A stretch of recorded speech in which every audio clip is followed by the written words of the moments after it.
Hey, Carlos Garcia here with N. Garcia Properties. Thanks for coming back to our video blog.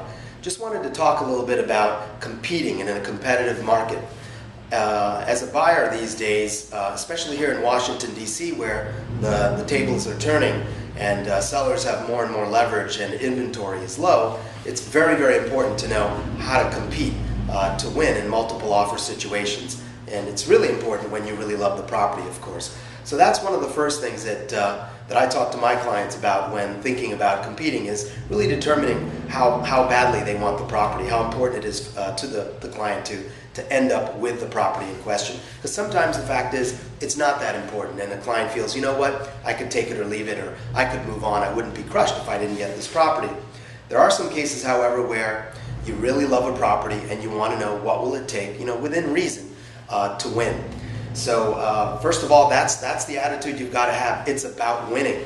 If that's the outcome you want, then, well, that's the only outcome you want. And so you have to figure out how to win in a competitive situation.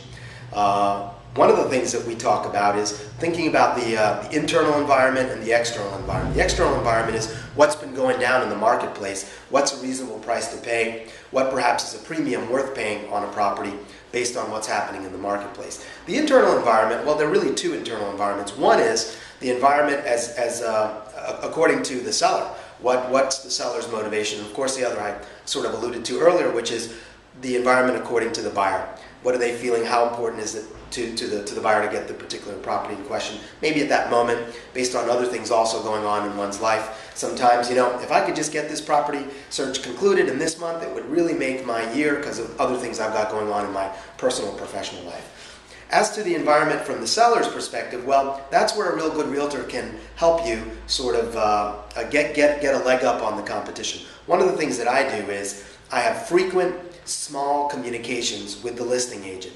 And what I'm doing is I'm trying to get little bits and pieces of intelligence. I'm trying to also establish a relationship if I don't know the agent, or if I know the agent, rapport in the context of this particular negotiation.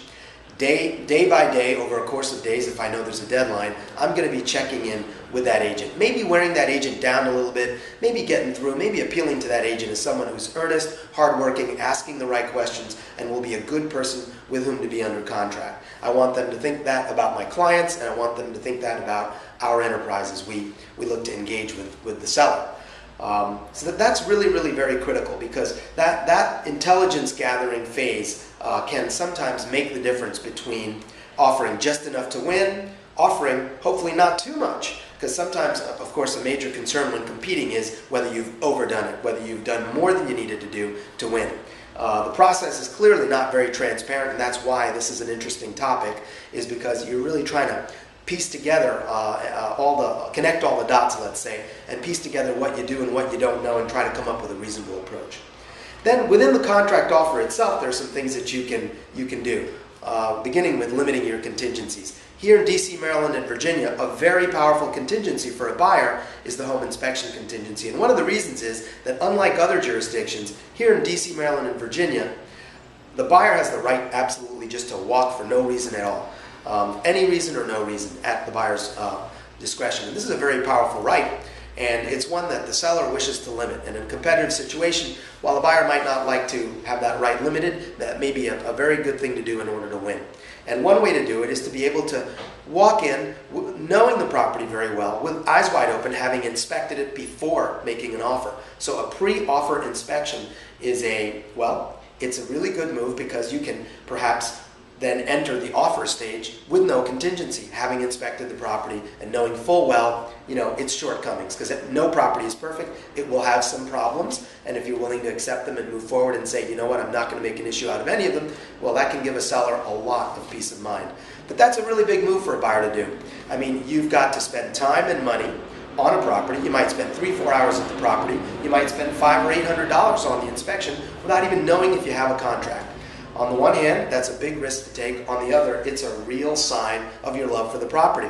And every wise seller knows that it's not just dollars and cents, but also how badly a person wants the property, so that you can know that the person who you're going to sell the property to, with whom you're going to be under contract, is actually going to hang in there, and if there are bumps along the way, overcome them, see it through to closing.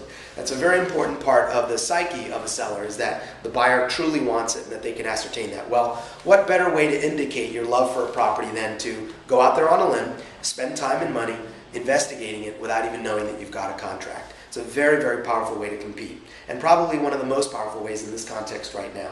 Of course, amping up your down payment, if that's possible, is another way to do it.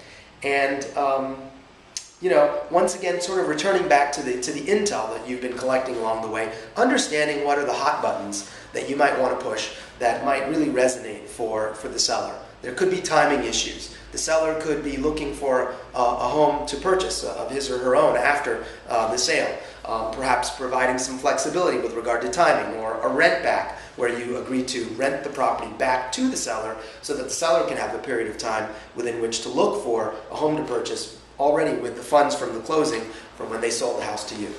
Those are some tips that you should consider, and you know, it is a competitive marketplace, and it's important to have an agent who knows how to ride this process all the way through to a victory if you want the property bad enough. That's pretty much the highlights that I've got to offer when it comes to competing in this competitive marketplace. I'd like you to check out the article below for some more details and information, and please feel free to contact us. We're at info@nggarcia.com or 202-290-1313. 290-1313. Once again, thanks for visiting our video blog. Cheers.